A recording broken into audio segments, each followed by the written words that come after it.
الصراحة كده كنت بسأل نفسي هو ايه اكبر غلطة ممكن يغلطها اي لعيب وبعد كورة؟ تفكير كتير قدرت اوصل ل 70% من اجابة السؤال ده. تقول لي وليه مش 100%؟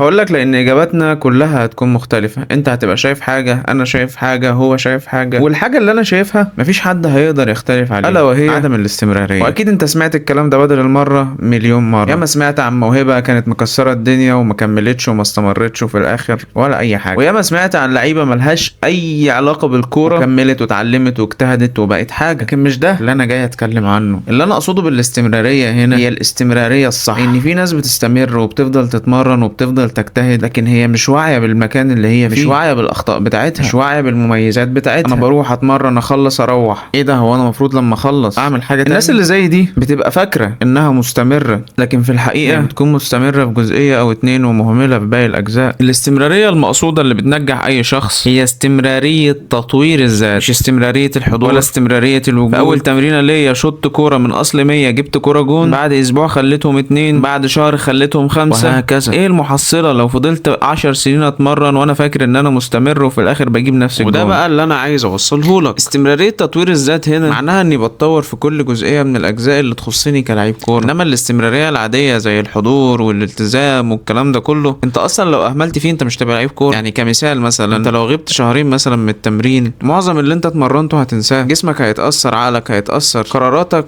هتتأثر، سرعتك هتتأثر. لكن الجزئية اللي انا بتكلم فيها دي اخطر، لان انت من جواك بتبقى فاكر ان انت مش مهمل فيها. اصل انا بروح التمرين كل يوم، بروح بدري وملتزم فانا تمام كده، يعني ناقصني ايه؟ ناقصك ان انت تتطور يا معلم. عشان كده اكتشاف الجزئية دي بيبقى صعب. انا قلت انبهك على حاجات يمكن تكون انت مش شايفها. انا اديتك الفكرة لكن هشرحها بالتفصيل في الفيديوهات الجاية، فما تنساش تتابعني، عشان زي ما قلت لك ان انا محتوايا هدفه الاساسي انه يفيدك. صلي على النبي ويا ريت تدعوا لجدي بالرحمة. وسلام.